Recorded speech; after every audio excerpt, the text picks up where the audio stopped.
오늘은 성도의 가정, 이런 주제로 말씀의 은혜를 나눕니다. 성도의 가정.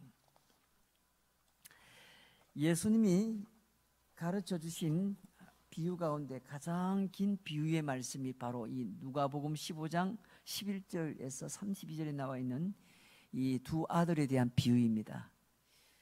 이 비유의 내용은 여러분 이미 잘 알고 있습니다. 두 아들과 한 아버지가 등장하는데 그들 사이에는 이 가정 아닙니까? 가정 안에서 긴장과 갈등이 있습니다. 그리고 회복되는 소식도 있습니다.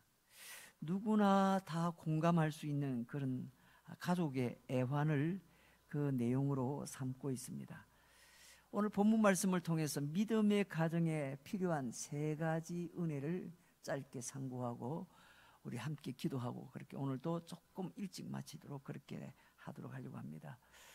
첫째로는 오늘 이 비유의 내용에서 성도의 가정에는 자유함이 있다는 것을 우리에게 교훈하고 있습니다. 자, 우리 11절 12절 한 번 더 보세요. 또 이르시되 어떤 사람에게 두 아들이 있는데 그 둘째가 아버지에게 말하되 아버지여 재산 중에서 내게 돌아올 분깃을 내게 주소서 하는지라 아버지가 그 살림을 각각 나누어 주었다. 이렇게 나옵니다.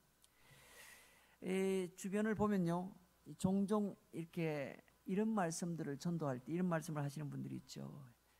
우리 교회만 오시면은 당신 가정 복 받을 겁니다. 당신 가정에 하는 사업인 대박이 날 것입니다. 당신 가정의 자녀는 원하는 대학에 또 좋은 직장에 취업이 될 것입니다. 당신 결혼한 자녀들의 가정에 자녀가 쑥쑥 잘 낳게 될 겁니다. 교회만 오시면은 예수만 믿으면은 만사 형통할 겁니다. 이런 내용을 얘기하시면서 전도하는 분이 들어 있는데 여러분 결코 좋은 전도 방법은 아닙니다. 예수 믿기만 하면 모든 게 잘 된다는 얘기를 종종 이렇게 하시면서 전도하는 경우를 보게 됩니다. 하지만 오늘 말씀을 가만히 보면요, 이 말씀에서는 하나님은 우리에게 실패를 허용하신다고 말합니다. 이 가정은 하나님을 믿는 가정이었습니다.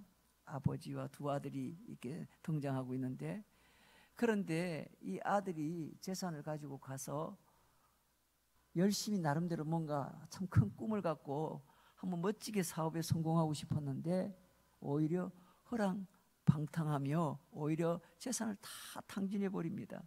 말 그대로 실패한 겁니다. 실패한 것. 그렇죠. 지금 가정의 달이라서 부모와 자녀들의 여러 가지 이야기들을 뭐 우리 일반 매스컴이나 또 여러 가지 프로그램을 통해서 많이 하고 있습니다.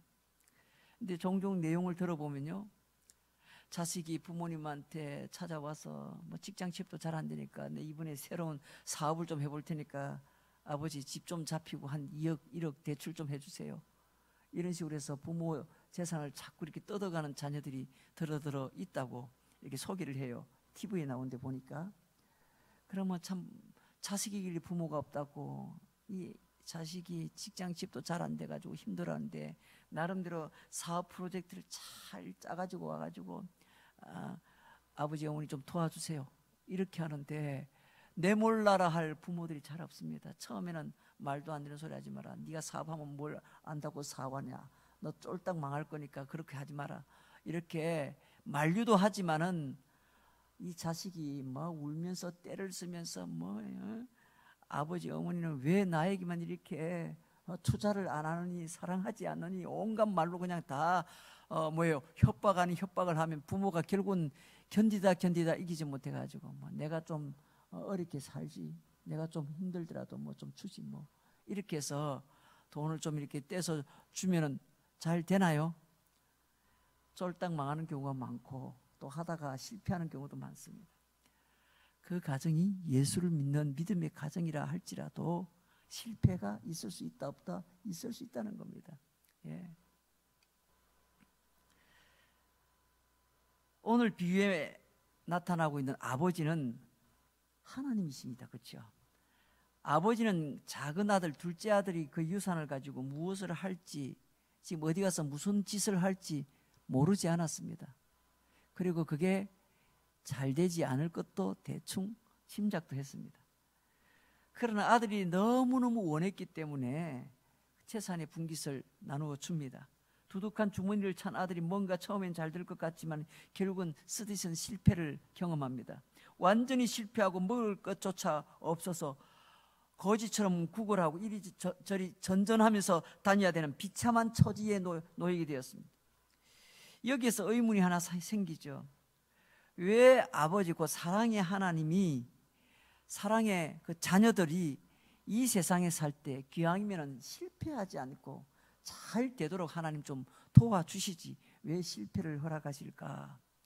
여러분, 이 비유에서 작은 아들은 철저히 실패했을 때 비로소 그제서야 무슨 생각을 하게 됩니까? 멀리 가서 나름대로 세상에서 자신의 만족과 행복을 찾으려 했던 이 아들이 실패하고 난 다음에야 그제서 누구를 생각합니까? 아버지를 생각합니다. 이게 무슨 뜻입니까? 우리가 삶에 매달리다가 실패했을 때, 넘어졌을 때, 내 꼴이 뭔가라고 실망했을 때 그제서야 주님의 말씀이 생각납니다. 그때가 오히려 비로소 하나님 아버지의 품을 그리워하게 되고 하나님의 사랑 앞에 굴복하게 될 때일지도 모릅니다. 그러므로 살다 보면 넘어질 수도 있고 실패할 수도 있고 뭐 실수도 할 수도 있습니다. 그건 너무 두려워하지 않아도 됩니다. 그렇다고 생각 없이 살자는 게 아닙니다. 여러분 꼭 기억해야 될 게 실패가 끝이 아니라는 겁니다. 아니 취직시험 뭐 10번 떨어질 수도 있죠. 20번 떨어질 수도 있습니다. 하다못해 운전면허증 시험도 10번 떨어지는 사람도 있는데 뭐 걱정 안 해도 됩니다. 뭐 실패할 수도 있죠. 예. 그러나요, 우리가 실패가 있다 할지라도 우리에게는 하나님의 품이 있지 않습니까? 하나님은 말씀을 통해서 우리에게 조언해 주고 있습니다. 그러나 우리의 실패와 죄악을 미연에 막아주시기보다, 모든 실패를 미리 잘못될 것을 미리 미연에 막아주시기보다 오히려 그런 실패를 통해서 깨닫고 돌아왔을 때 이전보다 더 온전한 모습으로 회복되도록, 일어서도록 도와주시는 하나님이십니다. 우리의 가정이 마치 이런 아버지의 품과 같은 가정이 되어야 됩니다. 어떤 자녀는 떠나고 난 다음에 다시는 가정으로 못 돌아오는 그런 자녀들이 있죠. 왜? 실패하고 어려움을 당해서 갈 데도 없고 해서 다시 집으로 돌아오고 싶은데 대부분의 자녀들은 돌아옵니다. 그러나 일부는 어떻습니까? 내가 무슨 낯짝으로 집에 돌아가나 이런 것도 있지만은 집에 돌아가봤자 뭐예요? 반겨줄 사람도 없고 또 오히려 전에 우리 가정의 상태를 생각해 보면 집에 돌아가면 오히려 집에 해를 끼치는 것과 같으니 나는 갈 수 없다 해서 아예 집과 인연을 끊고 그렇게 살아가는 사람들도 두루두루 있습니다. 왜 그럴까요? 가정에 대한 그 사람의 마음속에 가정에 대한 뭐예요? 생각이 다시 돌아갈 수 있는 곳이라 생각하지 않는다는 겁니다. 그래서 주어진 그런 어떤 틀 밖에 자유로운 생각을 하지 못하고 소극적이고 타율적인 그런 존재가 되는 경우가 많습니다. 자녀의 실패를 막아주겠다고 지나치게 통제하거나 억압하면은 이 아이가 스스로 결정하는데 자신감을 잃어버립니다. 억압적인 부모의 자녀들은 부모의 그 질서 안에 머물 때에야 안정감을 느끼는 것 아닙니까? 그래서 늘 그 틀 밖을 벗어나지를 못합니다. 소극적인 사람이 자꾸 되는 거죠. 흔히 자녀를 키우는 것은 마치 비누를 손에 쥐는 것과 같다라고 그렇게 말합니다. 여러분, 비누는 너무 헐겁게 쥐면 손에서 미끄러져 나가고 너무 꽉 쥐려고 해도 튕겨져 나가기가 쉽습니다. 자녀도 마찬가지입니다. 무감심도 문제지만 지나친 간섭도 문제가 되는 겁니다. 따라서 자녀를 일일이 통제하기보다는 하나님께 맡기는 것이 그게 지혜입니다. 세상에서 실패할 때 부모의 날카로운 그런 꾸중이, 책망이 아니라 가정의 따뜻함과 그런 교회의 품이 그리워질 수 있도록 그렇게 만들어야 그게 좋은 가정입니다. 그래야 때로는 실패하고 방황할지라도 돌아오는 겁니다. 그래야 실패하더라도 더 온전한 모습으로 다시 일어설 수 있는 겁니다. 여러분, 우리 인생 자체가 우리가 생각하는 대로, 우리 마음먹은 대로 잘 됩니까? 내가 원하는 대로 그렇게 내 생애가 그렇게 사라집니까? 절대 그렇지 않습니다. 내 마음대로 내 생각한 대로 그렇게 삶이 살아가지지가 않습니다. 때로는 실패도 하고 넘어질 때도 있고 어려울 때도 있는데, 그때 그 사람을 다시 일어설 수 있도록 힘을 주고 그 사람의 마음 가운데 다시금 용기를 주고 그렇게 줄 수 있는 것은 가정밖에 없습니다. 그러므로 그 가정은 자유함이 있어야 됩니다. 억압이 아니라 자유함 있는 가정이어야, 그래야 건강한 가정이 되는 겁니다. 두 번째입니다. 성도의 가정은 어떤 가정인가? 자존감이 회복되는 곳입니다. 오늘 18절 19절에 보면 내가 이르는 아버지께로 가서 이러기를 아버지 내가 하늘과 아버지께 죄를 지었사오니 지금부터는 아버지 아들이야 일컬음을 감당하지 못하겠나이다. 나를 품꾼의 하나로 보소서. 둘째 아들과 아버지의 대화에서 발견되는 중요한 교훈은 하나님은 결코 세상의 성공과 실패로 우리의 가치를 평가하지 않는다는 겁니다. 우리 각자 한 사람 한 사람의 값어치가 어느 정도 될까요? 오늘 말씀해 보면 둘째 아들의 몸값은 수시로 바뀌고 있는 겁니다. 그 시작은 아버지의 재산을 상속할 귀한 아들이었습니다. 그에게 돈을 거머쥐니까 뭔가 된 것 같습니다. 그러나 실패하고 나자 세상 사람들은 돼지 먹는 쥐엄나무 열매도 이 아들에게 주지 않았습니다. 말 그대로 돼지만도 못한 취급을 받았다는 겁니다. 이 둘째 아들의 값어치가 그렇게 떨어져 나간 겁니다. 그러다가 정신 차리고 생각한 것이 내가 아버지에게로 가서 사정하면 품꾼으로 서줄지 모른다는 그런 생각이 든 겁니다. 원래는 아버지의 아들이라는 그런 신분, 그에게 상속자였고 실패 후에는 돼지값도 안 되는 그런 인생을 살게 되었습니다. 그러고선 기껏 생각해낸 것이 어느 정도입니까? 품꾼 정도의 가치 인생이었습니다. 품꾼, 얼마나 낮은 자존감입니까? 그렇죠? 품꾼, 이게 도대체 어떤 의미입니까? 실패로 인해서 이 둘째 아들의 자존감은 완전히 곤두박질 쳐서 그 자존감이 너무너무 낮아진 겁니다. 여러분, 우리 모두가 다 평생 살아가면서 이 땅에 살면서요, 자존감이 얼마나 중요한지에 대해서 종종 듣지 않습니까? 여러분, 자존감이 뭡니까? 자신을 존귀하게 여길 줄 아는 마음이 자존감입니다. 자신을 존귀하게 여기는 겁니다. 자기 자신을 스스로, 야, 난 좀 괜찮은 사람이야. 나는 정말 하나님 나를 축복하셔서 나는 정말 이 세상에서 멋지게 살 수 있는 사람이야. 이렇게 자기의 가치에 대해서 굉장한 자존감을 갖고 있는 사람들은요, 어지간한 일에 시리에 빠지거나 낙심하거나 우울해하거나 그렇게 되지 않습니다. 뭐 그럴 수도 있는 거지. 나는 언제든지 다시 일어설 수 있어. 하나님이 나를 그렇게 부르셨단 말이야. 이렇게 신앙 안에서 높은 자존감을 갖고 있는 사람이 되면요, 끊임없이 어떻게 할까요? 넘어져도 또 일어서고 실패도 또 도전하고, 이게 반복이 될 수가 있는데, 이게 자존감이 낮은 사람 어떻습니까? 몇 번 취업 시험 쳐가지고 실패하고 낙심합니다. 또 뭐 공부를 하는데 뭐 내가 원하는 데를 들어가지를 못합니다. 심지어는 연애를 해도 잘 안 됩니다. 이게 자꾸 이렇게 반복적으로 되다 보면요, 이게 나는 이게 별것 아닌 것 아닌가 이렇게 생각을 합니다. 그러나 여러분, 건강한 자존감을 가진 사람은 제가 이렇게 옆에서 보면요, 뭐 시험 몇 번 떨어져도, 취직 시험 몇 번 떨어져도, 뭐 어떻게 돼도 별로 그렇게 크게 거기에 마음을 두지 않습니다. 조금 기분은 나쁘지만 그래도 어떻게 해요? 또 내가 도전하면 되지 뭐. 나를 써줄 곳은 또 따로 있을 거야. 어쩌면 하나님, 내가 이 일이 적합하지 않으니까 다른 일을 하나님께서 예비해 놓으실 거야. 아니, 이 직장이 아니라 다른 직장, 더 좋은 직장을 하나님 예비해 놓으셨을 거야. 이렇게 자기 스스로의 가치를 굉장히 귀하게 보는 겁니다. 예. 낙심하지 않죠. 기분은 나빠요, 분명히. 또 마음도 상해요. 잘 안 되니까 빨리빨리. 그러나 하나님이 자신에 대하여 기대감을 갖고 계시고, 하나님은 자기를 통해서 뭔가 하실 계획이 있다는 분명한 이런 신앙이 있고, 또 그뿐만 아니라 그 부모로부터 그렇게 자존감을 잘 키워온 그런 사람이라면요, 그것 때문에 신세한탄하고 욕하고 술 마셔서 스스로 자기를 망치고 이렇게 살지는 않는다는 얘기입니다.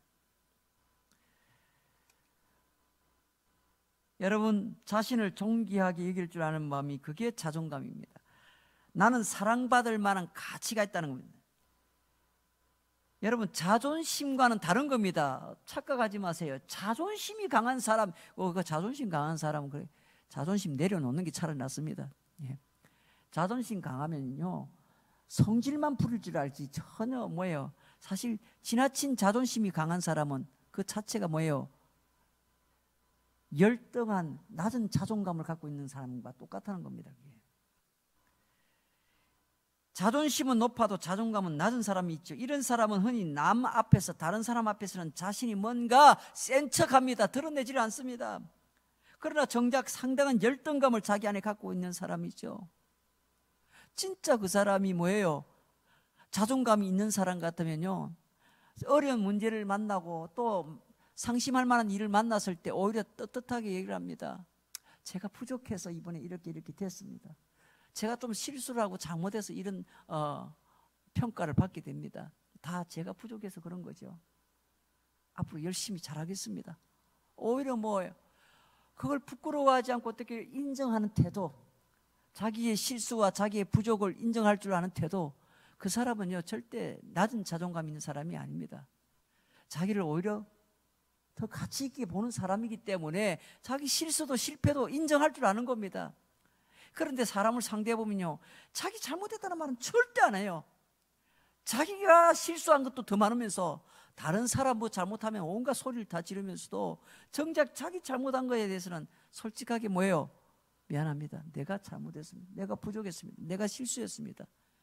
절대 인정하려고 하지 않아요. 왜? 자존감이 센 사람이 아니라 뭐예요? 엉뚱한 뭡니까? 자존심이 높은 사람 아닙니까? 자존심.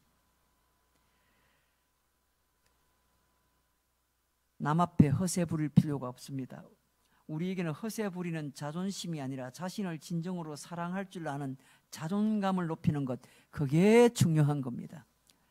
여러분, 다만 문제는 내 자존감의 근거를 하나님의 시선에 두는가 세상의 평가에 두는가, 이게 중요한 겁니다. 우리가 흔히 자신의 자존감을 자꾸 세상의 업적과 성취로 평가합니다. 어디 좋은 데 취업하면, 어디 좋은 학교를 다니면, 어디 좋은 자리에 올라서면 그게 그런 것에 의해서 자신의 뭐예요? 자존감을 굉장히 뭐예요? 정요한 것처럼 얘기를 하는 사람들이 있습니다. 나는 괜찮은 사람이야. 이런 직장에 다니고 있고, 이런 차를 몰고 다니고, 이런 집에 살고 있고, 1년 연봉이 이만큼 받으니 나 정도면 뭐 괜찮지 않나? 자꾸 이런 식으로 세상의 가치관을 가지고 자신의 자존감을 자꾸 그렇게 만들어 가려고 하는 사람이 있습니다. 반대로 그런 일을 해내지 못한다면 자신은 뭔가 뒤처져 있는 인생 같고 자신에 대해서 곧잘 자꾸 실망하는 겁니다. 그러나 여러분, 하나님의 관점은 다르다고 말씀합니다. 오늘 둘째 아들이, 아버지 저는 아들의 자격이 없습니다. 품꾼의 하나로 봐주시기만 해도 감사합니다 라고 말하지만은 아버지는 결코 이런 아들의 말에 대꾸를 하지 않습니다. 왜 그렇습니까? 그래, 너 멀리 가서 네 맘대로 살아보니 세상이 쉽지 않지? 그래, 당분간 우리 집에 일하고 있는 종들처럼 같이 너도 그렇게 고생 좀 해봐, 이렇게 말하지 않았습니다. 아버지는 품꾼의 하나로 여겨주시기만 해도 감사합니다 라고 이렇게 고개를 팍 숙이고 들어온 이 아들을 향하여 아버지는 그렇게 받아들이지 않았습니다. 아버지는 아들이 자신을 지나치게 낮은 자존감으로 떨어져서 비하하는 것을 원하지 않았기 때문에 그렇습니다. 오히려 반대로 그런 말씀 일치 없으시고 그 대신에 뭘 합니까? 가장 좋은 옷을 입히고 반지를 꺼내어서 아들의 손가락에 끼워주고 새신을 신겨줍니다. 이게 무슨 뜻입니까? 아들아, 너는 품꾼이 아니야. 너 실패해서도 너는 여전히 나의 존귀한 아들이야, 이런 뜻입니다. 세상은 실패했기 때문에 세상은 그 자신을 되지만도 못한 인간으로 취급했지만은 아버지에게 이 아들의 가치는 변함없이 존귀하다는 겁니다. 하나님 보실 때 우리 모든 주의 성도들, 주의 자녀들은 다 존귀한 자녀인 줄로 믿으시길 바랍니다. 누구 세상의 어떤 그런 세상적인 평가나 가치에 의해서 함부로 그렇게 대할 수 있는 그런 사람은 한 사람도 없습니다. 이 비유는 우리의 가정에서 자녀들을 어떻게 키워야 될지를 잘 가르쳐 주는 겁니다. 세상은 우리의 아이들의 그 가치를 성적에, 연봉에, 직장의 스펙에 의해서 평가하지만은 그것이 많다, 적다, 높다, 낮다에 따라서 세상의 자녀들의 자존감이 막 달라지지만, 심지어 가정에서도 학교 성적이나 사회적 지위에 따라서 자녀들을 차별 대우하거나 다른 집 아이들과 막 비교하는 경우도 있습니다. 심지어 같은 자녀들끼리도 뭐예요? 너는 형을 좀 본받아라. 니 왜 그 모양이냐? 너는 왜 형만큼 그래 따라가지도 못하느냐? 이런 식의 차별이 있는 가정이 되어서는 안 됩니다. 그러면 아이들은 자존감에 큰 상처를 받습니다. 여러분, 어떻게 가정에 아이들이 3명이 있는데 큰애는 공부를 잘하고 둘째는 이런 다른 일을 뭐 잘하고 한데 다 똑같지가 않습니다. 그렇죠? 그래서 어떤 자녀는 굉장히 공부도 잘하고 해가지고 자기가 원하는 그런 대학 의대를 가서 나중에 의사가 돼가지고 그렇게 생활하는데, 어떤 자식은 뭡니까? 나가서 맨날 실패나 하고 돈만 이렇게 낭비하고 그렇게 해서 어렵게 살아가는 그런 자식이 있을 수도 있잖아요. 예. 그래서 부모는 그럽니다. 어떻게 내 몸으로 낳은 자식들이 저렇게 다를까? 그러면서 아이들 앞에서 자꾸 이렇게 너 오빠를 봐라. 너 어떻게 반도 못 따라가냐? 이렇게 같은 자녀들 안에서도 자꾸 이렇게 차별하고 비교하고 평가한다면 곤란하다는 겁니다. 그저 성적 좋을 때만 칭찬하고 좋은 대학 직장 들어가야만 기뻐한다면 이 아이들은요, 자신이 사랑받는 근거를 자기 자신 그 자체를 바라봐 주는 것이 아니라 자신에게 둘러싼 여러 가지 조건들에 의해서 자기를 그렇게 바라보는 부모의 시선이 힘든 겁니다. 결국 세상에서나 가정에서나 자녀들은 사랑받기 위해서 몸부림쳐야 되니까 안식할 곳이 없는 겁니다. 지치는 겁니다. 집에 가도 이런저런 소리 들으니 얼마나 힘들겠어요? 여러분, 성도들의 가정은 기준이 달라야 됩니다. 비유의 말씀에 나오는 것처럼 둘째 아들의 바깥 생활은 형편이 없었고 사랑받을 만한 구석이 없습니다. 하지만 아버지가 둘째 아들을 기쁘게 맞이한 이유는 딱 하나입니다. 뭐 때문에 그 아들을 기쁘게 맞이했을까요? 27절 말씀에 보면 그가 건강하게 돌아온 겁니다. 건강하게 돌아온 것. 부모는요, 자식이 건강하기만 하면 어디 저 다른 멀리 가가지고 방탕하다가 말이지 다리라도 하나 뭐 부러뜨려가지고 다리 하나만 어떻게 돼가지고요 뭐 이렇게 장애인이 돼가 돌아온다든지 아니면 뭐 이렇게 뭐 눈이 빠져가지고 장님이 돼야 돌아온다든지 이게 아니라 그래도 몸만이라도 건강하게 돌아온 것을 그래서 집에 돌아와 준 것만으로도 아버지는 기뻐했습니다. 그렇죠? 세상적인 기준으로 볼 때 둘째 아들을 품꾼 취급해도 되겠지만 아버지는 여전히 존귀한 아들로 맞아준 겁니다. 아버지는 그렇게 둘째 아들의 자존감을 회복시켜 준 겁니다. 성도의 가정은 모든 가족들이 자존감을 회복하는 그런 곳이 되어야 됩니다. 가정에 돌아와서도 여전히 차별 대우를 받고 여전히 따가운 시선을 받는다면 그 가정은 지옥과 같은 곳이 됩니다. 남편도 가정에 돌아가면 아내의 잔소리, 자녀들의 따가운 시선 때문에 힘들다면요, 남편은 가정도 편안한 보금자리가 못 되는 겁니다. 아내도 마찬가지고 부모도 마찬가지고 자식도 똑같습니다. 여러분, 세상에서는 힘들게 살고 어렵게 살지라도 지치고 마음도 상할 때도 있지만 가정에만 돌아오면 마음이 포근해지고 그래도 가정에 돌아와서 행복함을 느낄 수 있어야 되는데 가정에 돌아와서도 여전히 세상보다 별반 다를 바 없이 차가운 곳이 된다면 여러분, 그 가정이 무슨 의미가 있겠습니까? 오늘 이 둘째 아들이 세상에서는 개돼지만큼도 취급을 못 받았습니다. 그래서 어렵게 그렇게 살았는데 세상에서는 그런 대우를 받았지만은 집에 돌아오니까 아버지는 그에게 건강하게 돌아온 것만으로도 좋아서 기뻐해서 뭐랍니까?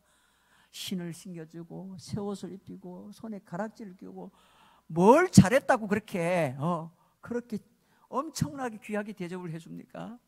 잘한 거 하나도 없는데 우리 인간적으로 볼 때, 그렇죠? 너 앞으로 새끼 밥 중에 한 끼만 먹어 하고 저 방에 처박혀서 좀 제대로 반성하고 있어 뭐 이렇게 한 게 아니라 돌아오니까 세상에 그 어떤 대접하는 것보다 잘해주죠. 자, 세 번째로는 성도의 가정은 하나님의 사랑을 가르치는 곳이 되어야 됩니다. 자, 오늘 문제는 31절 32절 말씀에 아버지가 이런 결론을 냅니다. 이 맏아들이 지금 불만이 가득 차서 그렇게 아버지에게 화를 내지 않습니까? 그때 아버지는 이렇게 답합니다. 31절 32절에 얘야 너는 항상 나와 함께 있으니 내 것이 다 내 것이로되 이 내 동생은 죽었다가 살아났고 내가 잃었다가 얻었기를 우리가 즐거워하고 기뻐하는 것이 마땅하다. 이렇게 아버지가 결론을 내는데 이 내용이 뭡니까? 가정은 하나님의 사랑으로 가득 찬 곳이라는 것, 가족들의 사랑이 넘치는 곳이라는 것을 잘 보여주는 겁니다. 24절까지 이 비유의 말씀에서 끝이 났다면 해피엔딩으로 끝났을 겁니다. 아버지가 둘째 아들이 돌아오니까 잔치를 벌리고 새 옷을 입히고 가락지를 끼우고 새 신을 신기고 사람들을 초청해서 잔치를 열어주은 것으로 이 이야기가 끝났다면 이야기는 뭐 더 이상 해피엔딩으로 끝났을 건데 문제는 맏아들의 이야기가 등장합니다. 그렇죠? 28절부터 보세요. 맏아들이 돌아오면서 뭐예요?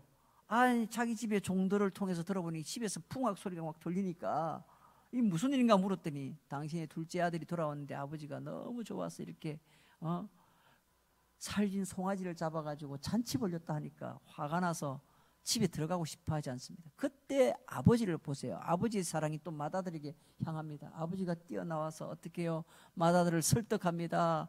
오늘 28절에 보면 아버지가 나와서 권한대 아버지께 대답하여 이르되 내가 여러 해 아버지를 섬겨 명을 어기며거늘 내게는 염소 새끼라도 주어서 나와 내 벗으로 즐기게 하신 일이 없더니 아버지의 살림을 창녀들과 함께 삼켜버린 이 아들이 돌아왔을 때 이를 위하여 살진 송아리를 잡았습니다. 이 맏아들이 그냥 한이 맺혔습니다. 그냥 너무 속상해서. 여러분 맏아들의 입장을 이해할 수 있습니까? 충분히 이해가 되죠. 어쩌면 저라도 그랬을 겁니다. 저라도. 제가 장남이니까 안 그래도 우리 집에 동생들도 있는데 저라도 아마 저는 열심히 집에서 일하는데 이 둘째 동생이 집에 돈 들고 나가가지고 실컷 다 실패하고 다 말아먹고 집에 돌아오면 저 같으면 벌써 2단 엽창이 날아갔습니다. 그냥 반쯤 죽여놨을 건데 이런 둘째가 돌아왔다고 아버지가 이게 왜요? 세상에 평소 때 나한테는 너 이거 친구들하고 먹으라고 이렇게 파티 한번 열어주지도 않았으면서 이 지금 동생이 사고치고 돌아왔는데 이걸 이렇게 해주니까 화 안 납니까? 화나죠. 나는 집에서 죽도록 일만 하고 있는데. 여러분 그렇지 않습니까? 맏아들의 입장은 충분히 인간적으로 인지상정상 이해가 됩니다. 맏아들이 잘못했다고 생각하지 않습니다. 그런데 오늘 말씀해 보니까 아버지가 보는 관점과 큰아들이 보는 관점이 서로 평행선을 달리고 있습니다. 큰아들의 생각에 동생은 재산을 말아먹었는데도 살진 송아지를 잡아주고 아버지 곁에서 떠나지 않고 열심히 일한 자기에게는 염소 새끼 한 마리 잡아주신 적 없다면서 억울해합니다. 분노합니다. 정당한 분노같이 우리가 느껴지지 않습니까? 하지만 아버지는 용서를 통해서 생명을 얻는 기쁨을 누립니다. 같은 사건을 두고 한 사람은 기뻐하고 한 사람은 분노합니다. 어쩌다 이렇게 되었을까요? 오늘 이 비유에서 아버지와 큰아들은 둘 다 사랑에 대해서 말하고 있는 겁니다. 둘 다. 하지만 그 내용이 다릅니다. 큰아들은 조건적인 사랑을 말하는 겁니다. 그동안 내가 열심히 아버지에게 효도를 다하고 지극정성으로 그렇게 열심히 부모님을 잘 챙겨드렸는데 왜 나에게는 사랑을 베풀어 주지 않습니까? 조건적인 사랑을 얘기하고 있는 겁니다. 큰아들은 조건적인 사랑을 합니다. 그런데 아버지는 어떤 사랑을 얘기합니까? 무조건적인 사랑을 얘기하는 겁니다. 하나님의 사랑을 얘기하는 겁니다. 하나님의 사랑을. 큰아들은 동생이 무슨 그런 대접을 받을 자격이 있습니까? 자격이 있다면 내가 더 자격이 있는 것 아닙니까? 이런 조건을 얘기하는 겁니다. 사랑은 그것을 받을 만한 자격이 있어야 되는 겁니다 라고 항변하는 겁니다. 사랑이 뭐냐? 사랑받을 짓을 해야 사랑하죠. 이 얘기입니다. 이미 우리 모두가 다 이런 조건적인 사랑에 많이 길들여져 있습니다. 집에서도 아이들에게 이렇게 말합니다. 항상 애들한테 가르칠 때도 맛있는 거 사줄게, 공부해. 맛있는 거 사줄게, 심부름 좀 해. 뭐든지 다 조건으로 뭐예요? 아이들이 겁니다. 너 이번에 성적 여기까지 올리면 너가 좋아하는 아이패드 사줄게. 뭐 이제 부모들은요, 이런 조건적인 사랑이 이미 많이 길들여져 있습니다. 시험 잘 보면 용돈 올려줄게. 학교에서도 선생님들은 보통 잘하는 학생들에게 눈길을 한번 더 해줍니다. 결혼정보회사는 늘상 학력과 직업과 연봉과 키와 몸무게와 가족 사항을 묻습니다. 세상은 전부 조건과 자격과 스펙이 돼야 사랑을 받을 수 있다, 이렇게 가르치고 있는 겁니다. 세상의 사랑은 가르치는 게 그런 사랑입니다. 이런 사랑, 큰아들이 말하는 조건적인 사랑이 우리 모두에게는 훨씬 더 익숙합니다. 그래서 큰아들의 심정이 이해가 되고 동정도 됩니다. 이런 관점에서 볼 때 오히려 이해되지 않는 것은 아버지의 사랑입니다. 왜냐하면 아버지는 잘났기 때문이 아니라 더 못났기 때문에 오히려 더 사랑해줘야 된다, 이런 논리이기 때문에 그렇습니다. 여러분, 이런 사랑이 이해가 됩니까? 우리가 흔히 자식 사랑을 이야기할 때 하는 말 있죠. 10손가락 깨물어서 안 아픈 손가락 없다 하지만, 그런데 10손가락 깨물어 보세요. 안 아픈 손가락은 없지만 더 아픈 손가락은 있고 덜 아픈 손가락은 있는 겁니다. 예. 상처가 있거나 연약한 손가락일 때 같은 강도로 깨물어도 아픕니다. 더 아픕니다. 상처 있는 데는 물어보세요. 더 아프지. 더 아프기 때문에 어떻게 그 손가락을 어떻게 합니까? 더 아프기 때문에 더 신경 쓰고 더 아끼고 더 사랑하는 겁니다. 오늘 말씀에 아버지가 말하기를 너가 더 잘났기 때문이 아니라 오히려 더 못났기 때문에, 더 미련하기 때문에, 더 실패했기 때문에 그래서 더 사랑한다는 겁니다. 이게 아버지의 사랑, 우리를 향한 하나님의 사랑인 겁니다.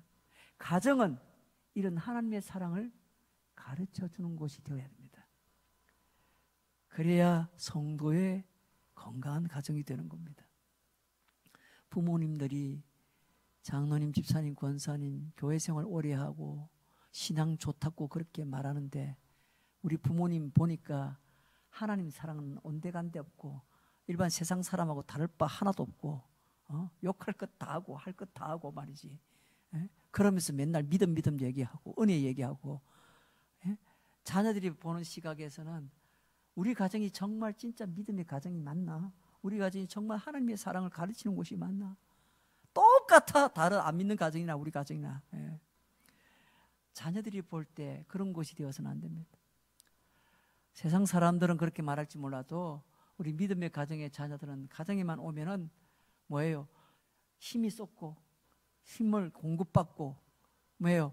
자기가 여러 가지 상처와 아픔과 실패가 있어도 그 상처와 실패를 보듬어주고 오히려 감싸주고 오히려 격려하고 다시 한번 도전해보는 거야, 잘해봐 하고 이렇게 밀어주고, 이렇게 하나님의 사랑이 가정에서 이렇게 풍성해진다면은 그 믿음의 가정이 믿음의 자녀를 만들어가는 겁니다. 여러분, 성도들의 가정은 이와 같이 무조건적인 사랑, 하나님의 사랑을 배울 수 있는 곳이 되어야 됩니다. 오늘 믿음의 가정, 성도의 가정이 어떤 가정인가 3가지로 함께 나눴습니다. 성도의 가정은 억압하는 곳이 아니라 자유가 있는 곳이 되어야 됩니다. 성도의 가정은 어떤 가정요? 하나님의 사랑을 가르치는 가정, 자녀들이 자존감이 회복되는 가정, 그런 가정으로서 자녀들이 언제든지 빨리 아빠 엄마가 있는 곳에 가고 싶어. 혹시 학교에 가 있거나 기숙사에 가 있거나 군에 가 있거나 외국에 가 있거나 떨어져 있어도 가정에 빨리 가고 싶어. 왜? 가면 우리 아빠 엄마는 뭐예요? 내가 아무리 못나도 세상에서 제일 이쁘다고, 제일 잘생겼다고, 너가 제일 좋다고 그렇게 칭찬하고 사랑해 주는 곳이니까. 그래서 늘 그리운 겁니다. 가정이 그리운 곳. 여러분, 그런 자녀들은요, 세상에 어디 내둬도요 건강하게 잘 살아갈 수 있습니다. 왜? 바로 이 성도의 가정, 믿음의 이 가정이 든든하게 뒤에서 뭐예요? 지원해 주고 있기 때문에. 그런 가정이 있다는 사실만으로도 멀리 떨어져 있지만 또 독립적으로 살아간다 할지라도 힘을 낼 수가 있는 겁니다. 오늘 우리의 성도의 가정이 이런 가정이 되셔서 우리의 건강한 믿음의 자녀들, 또 우리의 자녀 세대가 더 이렇게 신앙을 대를 이어서 그렇게 개성해 나가는 복된 믿음의 가정이 되시기를 주의 이름으로 축복합니다.